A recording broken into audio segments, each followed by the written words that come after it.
Article 230.2 of the National Electrical Code, or NEC, permits multiple services to a building without fire separation under specific conditions, namely, if the building is large enough to require more than one service and each service supplies separate equipment and systems.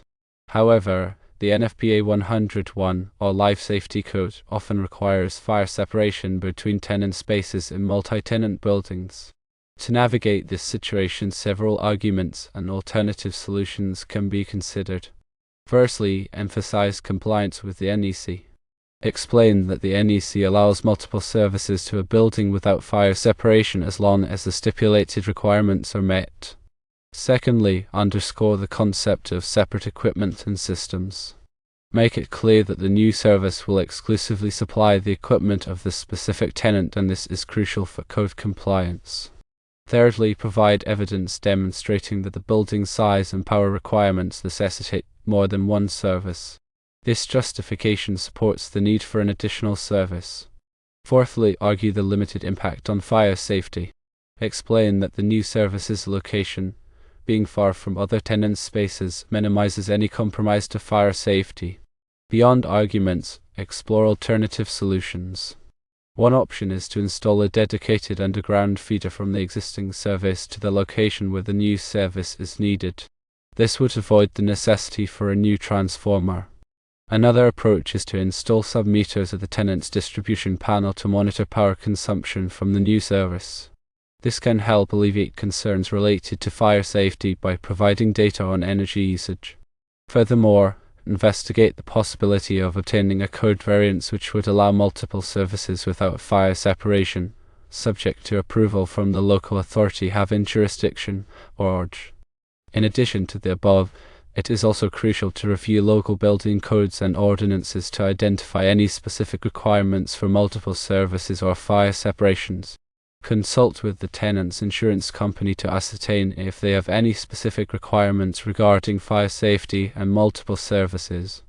Coordination with the local fire marshal is essential to discuss the proposed solution and address any concerns they may have. In summary, successfully navigating the complexities of installing multiple services in a multi-tenant building requires a comprehensive understanding of the NEC and FPA 101, local codes, and a proactive approach to addressing fire safety concerns through well-reasoned arguments and alternative solutions. Remember that building codes and ordinances should be reviewed to determine if there are any specific requirements for multiple services or fire separations. Insurance requirements should be checked with the tenant's insurance company to determine if they have any specific requirements regarding fire safety and multiple services. Engagement with the local fire marshal will help to discuss the proposed solution and address any concerns they may have. The NEC is the National Electrical Code. NFPA 101 is the Life Safety Code. The AHJ is the authority having jurisdiction. There are important requirements to consider. Firstly, it is essential to ensure that all electrical work complies with the NEC standards, including proper grounding, overcurrent protection, and wiring methods. Secondly, fire stopping and fire resistant materials should be used to maintain the integrity of fire rated walls and floors when installing electrical conduits or cables. Thirdly, emergency lighting and exit signs must be properly installed and maintained to provide adequate illumination and guidance during a power outage or fire emergency.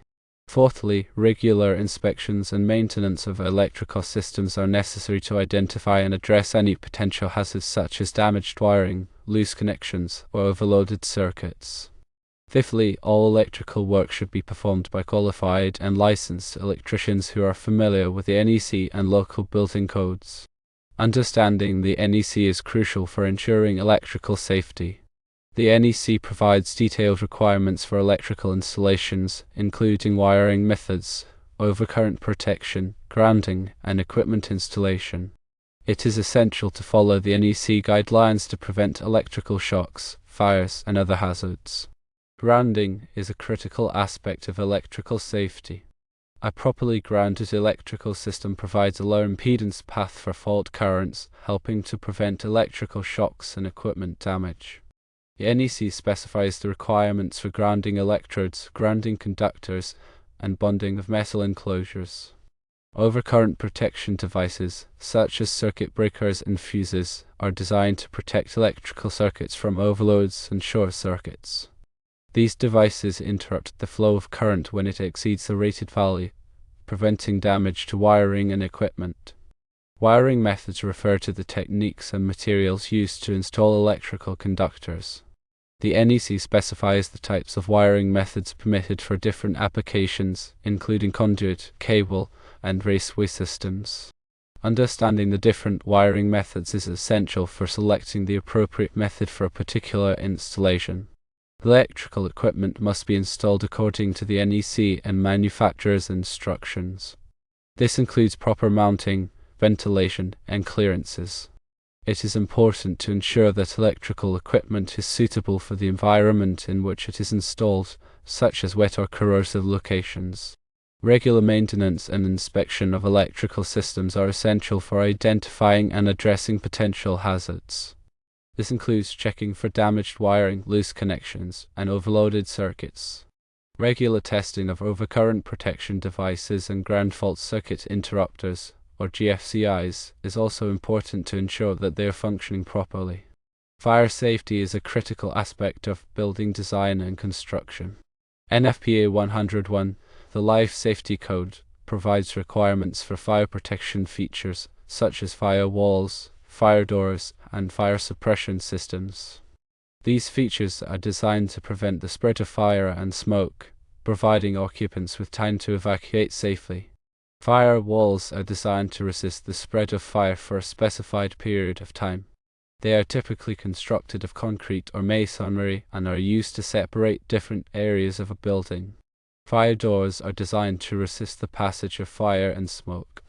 They are typically constructed of steel or wood and are equipped with self-closing devices. Fire suppression systems, such as sprinkler systems, are designed to extinguish fires automatically. These systems can help to prevent the spread of fire and minimize damage. Emergency lighting and exit signs are essential for providing adequate illumination and guidance during a power outage or fire emergency. Emergency lighting should be powered by a backup power source, such as a generator or battery system. Exit signs should be clearly visible and should indicate the direction of egress. A code variance is a permission granted by the authority having jurisdiction to deviate from a specific code requirement. Code variances are typically granted when strict compliance with the code would create an undue hardship or when an alternative solution provides an equivalent level of safety. To obtain a code variance, it is necessary to submit a written request to the authority having jurisdiction. The request should explain the reason for the variance and should provide documentation to support the claim that the alternative solution provides an equivalent level of safety. The authority having jurisdiction will review the request and may conduct a site inspection before making a decision. If the variance is approved, it will be documented in writing and will be subject to any conditions imposed by the authority having jurisdiction. Submetering is the practice of measuring the energy consumption of individual tenants or areas within a building. Submeters can be used to track electricity, water, gas, or other utilities. Submetering can provide valuable information for energy management and cost allocation. It can also help to identify areas where energy is being wasted. Submeters are typically installed at the tenant's distribution panel or at the point of use. The submeter measures the amount of energy consumed and transmits the data to a central monitoring system. The data can then be used to generate reports and invoices. There are several types of submeters available, including electromechanical meters, electronic meters, and smart meters. Electromechanical meters are the traditional type of submeter. They use a rotating disc to measure energy consumption. Electronic meters use electronic sensors to measure energy consumption. They are more accurate and reliable than electromechanical meters. Smart meters are electronic meters that can communicate wirelessly with a central monitoring system. They can provide real-time data on energy consumption and can be used for demand response programs. An underground feeder is an electrical cable that is installed underground to supply power to a building or structure. Underground feeders are typically used when overhead power lines are not feasible or desirable. Underground feeders offer several advantages over overhead power lines, including improved aesthetics, reduced risk of damage from weather events, and increased security. Underground feeders must be installed in accordance with the NEC and local building codes. The cable must be buried at a sufficient depth to protect it from damage and must be properly grounded. The ends of the cable must be terminated in approved enclosures. The authority having jurisdiction is the organization or individual responsible for enforcing building codes and regulations. The authority having jurisdiction may be a local, state, or federal government agency. The authority having jurisdiction has the power to approve or deny building permits, conduct inspections, and issue enforcement orders. It is important to work closely with the authority having jurisdiction to ensure that all electrical work complies with the applicable codes and regulations. Coordination with the local fire marshal is essential for addressing fire safety concerns. The fire marshal is responsible for enforcing fire codes and regulations. The fire marshal can provide guidance on fire protection features such as fire walls, fire doors, and fire suppression systems. Fire marshal can also conduct inspections to ensure that buildings are in compliance with fire codes. When planning an electrical installation, it is important to consult with the fire marshal to discuss any potential fire safety issues. The fire marshal can provide valuable input on how to minimize the risk of fire and protect occupants. Engaging with the local fire marshal to discuss the proposed solution and address any concerns they may have ensures a collaborative approach to safety. The potential hazards associated with electrical installations must be considered to mitigate risks. Electrical shock is a significant hazard. Contact with energized conductors or equipment can result in electrical shock, which can cause serious injury or death. Proper grounding, insulation, and the use of ground fault circuit interrupters, or GFCIs, can help to prevent electrical shock. Electrical fires can occur due to overloaded circuits, damaged wiring, or faulty equipment. Overcurrent protection devices, such as circuit breakers and fuses, are designed to protect electrical circuits from overloads and short circuits. Regular inspection and maintenance of electrical systems can help to identify and address potential fire hazards. Arc flash is a dangerous phenomenon that can occur when a high-voltage electrical arc is created. Arc flash can cause severe burns, blindness, and even death. Workers who may be exposed to arc flash hazards should wear appropriate personal protective equipment, or PPE, such as arc-rated clothing, gloves, and face shields. Electrical explosions can occur due to the ignition of flammable gases or vapors in the presence of an electrical spark. Electrical equipment that is installed in hazardous locations must be designed and installed to prevent explosions. Proper ventilation and the use of intrinsically safe equipment can help to reduce the risk of electrical explosions. Carbon monoxide poisoning can occur when fuel-burning appliances, such as furnaces and water heaters, are not properly vented. Carbon monoxide is a colorless, odorless gas that can be deadly. Carbon monoxide detectors should be installed in all homes and buildings that have fuel-burning appliances. The importance of proper electrical safety cannot be overstated. Electrical hazards can cause serious injury or death. By following the NEC, local building codes, and best practices, it is possible to minimize the risk of electrical accidents.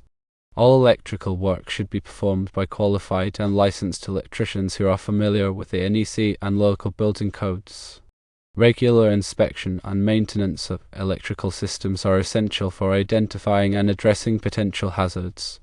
Remember to always de-energize electrical circuits before working on them. Use appropriate personal protective equipment, or PPE, when working on electrical equipment. Never overload electrical circuits. Use ground fault circuit interrupters, or GFCIs, in wet locations. Install carbon monoxide detectors in all homes and buildings that have fuel-burning appliances. The importance of compliance with the NEC should be considered. Proper installation and maintenance of electrical systems is also important. Also consider to always work with qualified professionals. In considering electrical work, it is important to take these topics into consideration. Fire separation between tenant spaces is a critical aspect of building design and construction, particularly in multi-tenant buildings.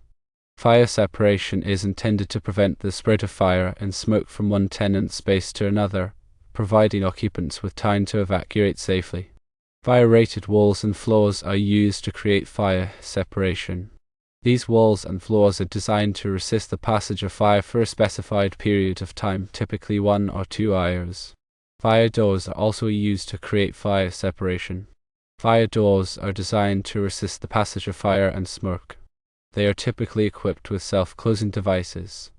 Fire stopping is used to seal openings in fire-rated walls and floors. Fire-stopping materials are designed to resist the passage of fire and smoke. Proper fire separation is essential for protecting occupants and property in multi-tenant buildings. It is important to ensure that fire-rated walls, floors, and doors are properly installed and maintained. It is also important to ensure that all openings in fire-rated walls and floors are properly fire-stopped. Coordination with the local fire marshal is essential for ensuring that fire separation requirements are met. There may be a need to address safety concerns regarding building occupants, and this would also include ensuring that the building is up to code in the area. Also, consider that you will want to make sure that all tenants and building occupants are safe from harm. Working with the local fire marshal would be of utmost importance for the project.